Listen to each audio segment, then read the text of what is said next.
तो साथ ही यहाँ पर हमने आय का गणना पत्रक यहाँ पर वित्तीय वर्ष 2025-26 कर निर्धारण वर्ष 2026-27 को ओपन कर लिया है, जहाँ पर आपको आपका जो व्यक्तिगत जानकारी है उसको यहाँ पर भरना होता है। तो इन कर्मचारी के मामले में इनका सकल आय 14,46,620 रुपया है। तो यहाँ पर इनको मानक कटौती का लाभ मिलेगा, जहाँ पर इनको 75,000 रुपये का छूट मिल जाएगा। तो यहाँ पर इस प्रकार से 14,46,620 रुपया में 75,000 रुपया को माइनस कर दिए तो इनका जो कर योग्य राशि है या आय है यह 13,71,620 रुपया हो जाएगा। तो इसी अमाउंट पर इनका कर का गणना होगा, जो कि कुछ इस प्रकार से होने वाला है। तो इनका जो कर योग्य आय है यह 13,71,620 रुपया है, जिसमें कर का निर्धारण किया जाएगा।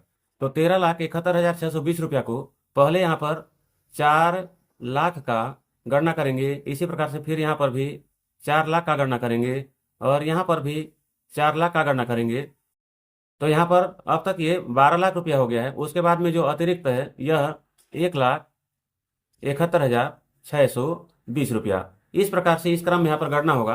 तो ऊपर का स्टेप में यहाँ पर 4 लाख का 0% यह 0 रुपया हो गया है। उसके बाद 4,01,000 से 8 लाख तक यह 4 लाख रुपया होता है, जिसका यहाँ पर 5% निकाला गया है, जो कि 20,000 रुपया हो जाता है। इसी प्रकार से 8,01,000 से 12 लाख तक, जो कि यहाँ पर 4 लाख रुपया है, इसका फिर से यहाँ पर 10% निकाला गया है, जो कि यहाँ पर 40,000 रुपया हो गया है।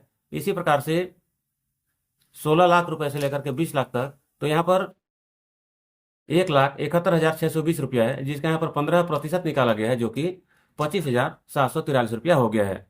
तो इस प्रकार से इन शिक्षक का, इन कर्मचारी का जो टोटल आ गया है यह 20,000, 40,000 और 25,743 को जोड़ दिए तो यह 85,743 रुपया हो गया है। तो यहाँ पर जो कर्मचारी हैं आयकर 85,743 रुपया हो गया है। अगला स्टेप है 12 लाख आय तक 60,000 टैक्स पर छूट। तो ये जो कर्मचारी हैं इनका कर योग्य आय 13,71,620 रुपया है, जो कि 12 लाख से कहीं ज़्यादा है, इसलिए इनको यहाँ पर किसी भी प्रकार से धारा 87A के तहत किसी प्रकार का राहत या छूट नहीं मिलेगा। इसी प्रकार से 12,75,000 से भी यह अमाउंट ज़्यादा हो गया है, इसलिए इनको यहाँ पर मार्जिनल रिलीफ का भी लाभ नहीं मिलेगा।